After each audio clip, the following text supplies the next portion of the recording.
Good afternoon everyone, welcome back to my channel. আশা করি তোমরা সবাই খুব ভালো আছো আর সুস্থ আছো। বাজে এখন ঘড়িতে 5:30 মতন, আর এখন থেকে ভিডিওটা আমি শুরু করলাম। আজকে রবিবার, দুপুরবেলা পেট পুড়ে খেয়ে লম্বা টানা একটা ভাত ঘুম দিয়ে নিয়েছি। তারপর ঘুম থেকে উঠে এখন দেখো চলে এসেছি চুলটা আঁচড়ে নেওয়ার জন্য। আর দেখতেই পাচ্ছ বাইরের জামা কাপড় পরে নিয়েছি, মানে আজকে বিকেলবেলা আমরা কিন্তু বেরোচ্ছি। সারা সপ্তাহে সবজি বাজারটা আজকেই আমরা করে আনি, আর সেই কারণের জন্যই আমি কিন্তু এখন রেডি হচ্ছি। তবে ঘুম থেকে উঠবার পর না একদম ইচ্ছা করছিল না আজকে বেরোতে। বাড়ি থেকে আসবার পর এই একটা বদ অভ্যেস হয়ে গেছে, কিছুতেই ঘর থেকে আর বেরোতে ইচ্ছে করছে না। তবে আজকে বাজারটা যে করতে যেতেই হবে। আর ওদিকে মিস্টার চক্রবর্তীও বললো যে চলো, বাড়ি থেকে আসবার পর ওইদিকে এখনো পর্যন্ত যাইনি, একটু ঘোরাও হবে আর আমাদের বাজারটাও হবে। তো সেই কারণের জন্য হাফ রেডি হয়ে দেখো চলে এসেছি ছাদে। আকাশে মেঘ করেছে, ভাবলাম ছাদে অনেকগুলো জামা প্যান্ট কাচাকুচি হয়েছে দুপুরবেলায়, সেগুলো মেলে দিয়েছিলাম, তো ছাদ থেকে নিয়ে আসি। তো সে কারণের জন্য চলে এসেছি এখন দেখো ছাদের জামা কাপড়গুলো তুলে নেওয়ার জন্য। আর আমাদের এই ছাদের সিঁড়ি কিন্তু জানো তো বাইরের দিক থেকে, আর এরকম ধরনের ছাদ আমার ভীষণ পছন্দ। যখন হোম ট্যুরটা দেব তখন তোমাদেরকে একবার ভালো করে দেখিয়ে দেব। আর এখানে দেখতে পাচ্ছ সমস্ত জামা কাপড় কিন্তু আমার পাঁচিলে মেলা। আসলে ছাদের দড়িটা না দুদিন হলো ছিঁড়ে গেছে। এত রোদের তাপ, মানে জামা কাপড় মেলতে গিয়ে হঠাৎ করে তার ছিঁড়ে পুরো পড়ে গেছে। তো এর মধ্যে আর মিস্টার চক্রবর্তীরও হচ্ছিল না সময় যে ছাদের দড়িটা লাগিয়ে দেবে। ঘরে দড়ি আছে, তবে লাগানো হচ্ছে না। তো ও বললো যে ঠিক আছে, কালকে সকালবেলা অফিসে যাওয়ার আগে ছাদের দড়িটা লাগিয়ে দিয়ে যাব। আর আগের দিনকে তোমাদেরকে বলেছিলাম না যে আমাদের ছাদের সিঁড়ির পাশে একটা আকন্দ ফুলের গাছ হয়েছে, ওই যে দেখিয়ে দিলাম। আর আগের দিনকে আমি একটু ভুলই বলেছিলাম, ওটা লাউ গাছ হবে না, ওটা কুমড়ো গাছ হবে। অনেকেই আমাকে কমেন্ট করেছো যে ওটা লাউ গাছ নয়, কুমড়ো গাছ। তো একদিকে ভালোই হয়েছে জানো তো, আমি লাউ গাছ আর কুমড়ো গাছের মধ্যে একটু কনফিউশন ছিল, তো সেটা ক্লিয়ার হয়ে গেল। আর আরেকটা ভালো দিক হলো কুমড়ো ফুল হলে এবার একটু কুমড়ো ফুল খেতে পারবো। তো যাই হোক, নিচে এসে জামা কাপড়গুলো আর এখন ভাঁজ করে গুছিয়ে রাখলাম না, তাড়াতাড়ি রেডি হতে শুরু করে দিয়েছি। কারণ আমরা জানো তো রবিবার দিন বাজার করতে গেলে মোটামুটি 5টা 5:30টার মধ্যে বেরিয়ে যাই। আর এখনই আজকে বেজে গেছে 5:30, রেডি হতে হতে বেরোতে বেরোতে 5:45 বেজে যাবে। ওই যে বললাম দুপুরবেলা ঘুমিয়ে পড়েছি, আর ঘুমানোতেই এতটা দেরি কিন্তু হয়ে গেছে। আর ওদিকে মিস্টার চক্রবর্তীও কিন্তু রেডি হওয়া শুরু করে দিয়েছে, কারণ ওর তো রেডি হতে বেশিক্ষণ লাগে না। আমি যখন হাফ রেডি তখন ওর রেডি হওয়া শুরু হয়। তো যাই হোক, দুজনেই রেডি হয়ে গেছি, আর এখন দেখো বেরিয়েও পড়েছি। তবে আমাদের এখানে সন্ধে হতে হতে কিন্তু 6:45 মতন বেজে যাবে। আর আমরা ততক্ষণে বাজারে পৌঁছে যাব। যদি আলোয় আলোয় পৌঁছে যাই তাহলে পুরোটাই চেষ্টা করব তোমাদের সাথে শেয়ার করবার। বাইরের লাইটটা জ্বালিয়ে দিলাম, কারণ আমাদের ঘরে ফিরতে ফিরতে সন্ধে হয়ে যাবে। তো সেই কারণের জন্য লাইটটা জ্বালিয়ে দিয়ে দুজনে বেরিয়ে পড়েছি। আর বাইরে বেরোতে না বেরোতেই এত সুন্দর হাওয়া দিচ্ছে, কি বলবো তোমাদের। সারাদিনই এরকম হাওয়া দেয়, তবে দুপুরবেলা একটুখানি গরম, মানে রোদের তাপটা থাকে তো গরম হাওয়াটা হয়। তবে বিকেল হতে না হতেই কিন্তু ভীষণ ঠান্ডা হাওয়াটা। তো যাই হোক, স্টেশনে চলে এসেছি। আর তোমাদের তো বলাই হয়নি, দূরের বাজারে যেতে গেলে কিন্তু আমাদেরকে ট্রেনে করেই যেতে হয়। 2টো স্টেশন পার করলে 3 নম্বর স্টেশনটা কিন্তু আমাদের সবজি বাজার, আর তার আগের স্টেশনটা হচ্ছে মাছের বাজার। মানে যেখানে সবজি বাজার করতে যাচ্ছি সেখানে কিন্তু আবার মাছ পাবো না, আবার যেখানে মাছের বাজার সেখানে কিন্তু সবজি পাবো না। এই একটাই অসুবিধা জানো তো। আর যেটা কাছের বাজার, চেষ্টা করব সেটা কালকে তোমাদের সাথে শেয়ার করার। তো সেইখানে একটাই কিন্তু মাছ আলি বসে জানো তো, তাও আবার রোজ বসে না।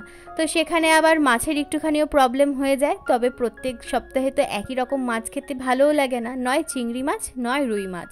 এছাড়া সেরকম একটা মাছ কিন্তু উনি নিয়ে বসে না। তো মাছের জন্য এখানে কিন্তু ভীষণ অসুবিধা। তো যাদের সময় আছে তারা মাছের বাজারে গিয়ে মাছ বাজার করে আনে। আর আমার যেহেতু সকালবেলাটা একদমই সময় হয় না, তো সেই কারণের জন্য খুব কম দিন হয়েছে যে মাছের বাজার থেকে মাছ কিনে এনেছি। তো যাই হোক, স্টেশনে টিকিট কাটা হয়ে গেছে, আর দেখতেই পাচ্ছ ভীষণ কিন্তু ফাঁকা।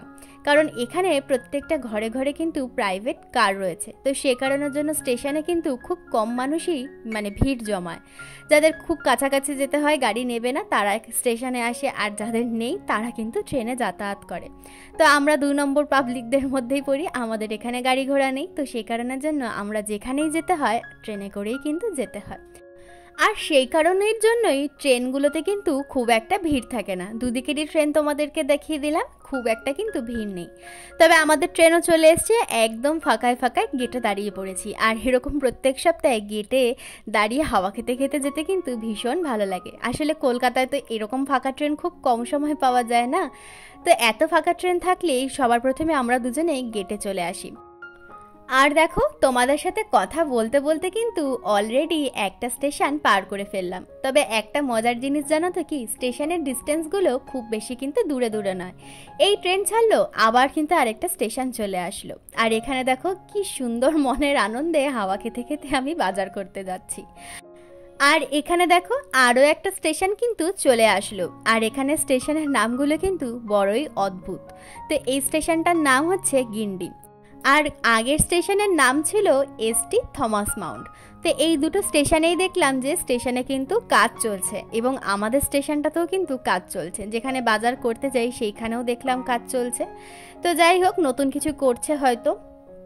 তো যাই হোক, এখানে ট্রেন থামতে না থামতেই মিস্টার চক্রবর্তী নেমে দাঁড়িয়ে পড়েছে। কোনো লোকই উঠলো না, তবে নেমে দাঁড়ালো। তো যাই হোক, এখানে দেখো আরও একটা স্টেশন চলে এসেছি। আর এই স্টেশনে কিন্তু মাছ পাওয়া যায়, জানো তো। এই স্টেশনে মোটামুটি 2-1 বার নেমে মাছ বাজার করেছিলাম। আর এই স্টেশনের নাম হচ্ছে সায়দাপেট। তো এই স্টেশনটা কিন্তু আমার ভীষণ ভালো লাগে, জানো তো। এত সুন্দর গাছপালা আর পেছনে এত সুন্দর একটা মন্দির দেখতে পাওয়া যায়, ট্রেন থেকে ভীষণ সুন্দর লাগে। আর দেখো, আমি কিন্তু আমার গন্তব্যস্থলে নেমে পড়েছি। আর এই স্টেশনটার নাম হচ্ছে মাম্বালাম। তো এইখানে কিন্তু সবজি বাজার আর জামা কাপড়ের শপিং মল সবই কিন্তু একসাথে। একদিকে চলে গেছে শপিং মল, আর একদিকে সবজি বাজার। এই দেখো, বাঁদিকে চলে গেছে সবজি বাজার, আর সামনে গিয়ে ডান দিকে চলে গেছে হচ্ছে মানে শপিং মলগুলো। আর প্রত্যেক রবিবার করে কিন্তু এইরকম লেভেলেরই ভিড় থাকে। এই ডান দিকে কিন্তু একটা দুটো শপিং মল নয়, পরপর প্রায় 10-12টা শপিং মল কিন্তু রয়েছে। এক একটা শপিং মলে এক এক রকমের জিনিস। কোনোটাতে জামা কাপড় সবই একসাথে পাওয়া যায়, আবার কোনো কোনো শপিং মলে শুধু সাউথ ইন্ডিয়ান সিল্ক, আবার কোনো কোনো শপিং মলে শুধু ছেলেদের জামা কাপড়। এরকম মিলিয়ে মিশিয়ে কিন্তু প্রায় 10-12টা মতন শপিং মল কিন্তু পরপর রয়েছে। তবে এই গলিটাতেই অনেকগুলো রয়েছে, আবার সামনে মেন রোড ক্রস করলেই আরও অনেকগুলো কিন্তু মল রয়েছে। তবে আগের বছর পূজার সময় এই সব কটা মল আমরা কিন্তু একদিনে ঘুরেছিলাম। এই দেখো, এই যে বাদিকে যেটা দেখতে পেলে, এটা কিন্তু শুধুমাত্র শাড়ির জন্য। আবার আরও একটা মল রয়েছে যেটাতে শুধুমাত্র নিচতলাটা জুয়েলারির জন্য। তো যাই হোক, ওদিকে মলটা বেশি ঢুকতে পারলাম না, কারণ প্রচুর ভিড় রয়েছে। চলে এসেছি সবজি বাজারে। ওদিকে ডান দিকে ছিল শপিং মল, আর বাদিকে রয়েছে সবজি বাজার। সবজি বাজারে ঢুকে গিয়ে দেখলাম আজকে কিন্তু ভীষণ ভিড় রয়েছে। বাড়ি থেকে আসবার পর আজকে এই প্রথম আসলাম এই সবজি বাজারে। ঢুকেই কিন্তু অবাক হয়ে গেছি, কারণ কাছের সবজি বাজারে আলু পেঁয়াজের দাম যা থাকে এইখানে কিন্তু একটু কম থাকে। তবে এখানে আলুর দাম আজকে 50 টাকা কেজি, আর পেঁয়াজও 50 টাকা কেজি। তার মানে কাছের বাজারটায় গেলে আরও বেশি দাম হতো।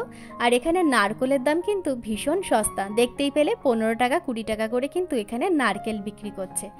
তো সবার প্রথমেই ঢুকে মিস্টার চক্রবর্তী চলে এসেছি একটুখানি পুঁই শাক বা পালং শাক দেখবার জন্য। তবে আজকে আমাদের লাকটা খারাপ, দুটোর কোনোটাই কিন্তু পেলাম না।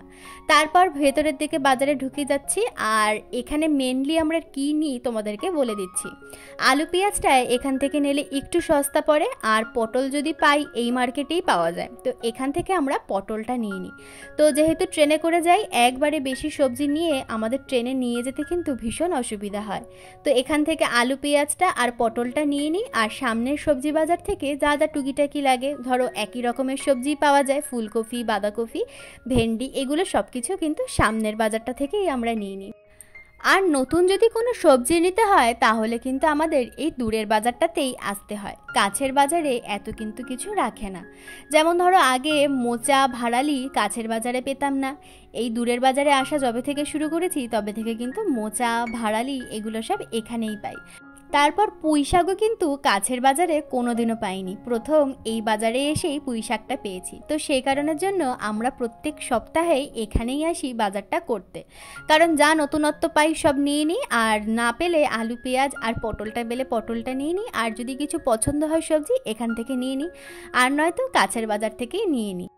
সব সবজি কিন্তু এই বাজারে পাওয়া যায়, তবে নিয়ে নেওয়া তো যায়, তবে ট্রেনে নিয়ে যেতে আমাদের যে একটু কষ্ট হয়ে যায়, তো সেই কারণের জন্যই অল্প অল্প করেই আমরা কিন্তু নিয়ে যাচ্ছি। তো এখানে দেখতেই পেলে আলুটা নেওয়া হয়ে গেছে, আর এখন চলে এসছে পেঁয়াজটা নিয়ে নেওয়ার জন্য। তো সারা সপ্তাহে মিলিয়ে আমার 1 থেকে 1.5 কেজি পেঁয়াজে হয়ে যায়। তো এখানে নিয়ে নিলাম আমরা পেঁয়াজ, আর এরপর চলবে আমাদের পটলের সন্ধান। তবে পটলটা এখানে যেহেতু পাওয়া যায় না, তাই পটলটাই আমাদের কিন্তু বেশি ভালো লাগে খেতে। আবার বাড়িতে একঘেয়ে পটল খেতে খেতে তখন আর ভালো লাগতো না। তো যাই হোক, এরকমভাবে পটল খুঁজতে খুঁজতে যাচ্ছিলাম, আর এখানে দেখো ছোট্ট ছোট্ট বাটি করে কিন্তু সবজি বিক্রি করে। সেই বাটি সবজির দাম থাকে মাত্র 20 টাকা করে। তো যাই হোক, এখানে পটল খুঁজছিলাম, আর তখনই দেখতে পেলাম বেগুন আর তার সাথে পটল। তবে বেগুনটা এই সময় ভালো লাগে না, আর জানো তো এইখানে আসলেই একমাত্র বড় বেগুন আমরা পাই, আর নয়তো একদম ছোট ছোট বেগুন কিন্তু সামনের বাজারে পাওয়া যায়। তো এখানে যা পটল ছিল সব পটলই আমরা নিয়ে নিলাম, প্রায় 1 কেজির কাছাকাছি। আর এখানে পটলের দাম যাচ্ছে এখন 80 টাকা করে কেজি। কয়েকদিন আগে 100 টাকা করে কেজি ছিল, তবে বাড়ি থেকে আসার পর দেখলাম পটলের দামটা একটু কমেছে। তারপর সমস্ত সবজি নিয়ে নিলাম, আর একটুখানি নিয়ে নিলাম কালো জাম, দুজনেই ভালো খাই, আর গোপুর জন্যও নিয়ে নিলাম। আর এখানে দেখো আমরা কিন্তু লিফটের সামনে দাঁড়িয়ে পড়েছি। আসলে বাজারের মুখটায় এখন কিন্তু বিভৎস ভিড়, আর লিফটটা একদম বাজারের মধ্যিখানে, যাতে সবারই সুবিধা হয় বাজার নিয়ে ওঠানামা করতে বা বয়স্ক কারোর জন্য। তো আমরা লিফটে উঠে পড়েছি, আর এটা একদমই প্ল্যাটফর্মের ওপরেই ছিল। তো আমরা কিন্তু লিফট থেকে নেমেও পড়েছি, আর আমাদের ট্রেন কিন্তু একদম ঘন ঘনই রয়েছে, মানে 1-2 মিনিট ছেড়ে ছেড়ে। তো আমরা প্ল্যাটফর্মে উঠতে না উঠতেই দেখতে পেলাম একটা ট্রেন বেরিয়ে গেল। তো ও বলল তাড়াহুড়োর কোনো দরকার নেই, চলো আস্তে ধীরেই নামি। আর এখন বাজে 7:05 মতন, আর এর মধ্যে কিন্তু আমাদের সমস্ত কিছু হয়ে গেছে। তো চলো আজকের জন্য এখানেই শেষ করলাম ভিডিওটা। ভালো লাগলে চ্যানেলটা সাবস্ক্রাইব করে দিয়ে পাশে থাকো। টাটা।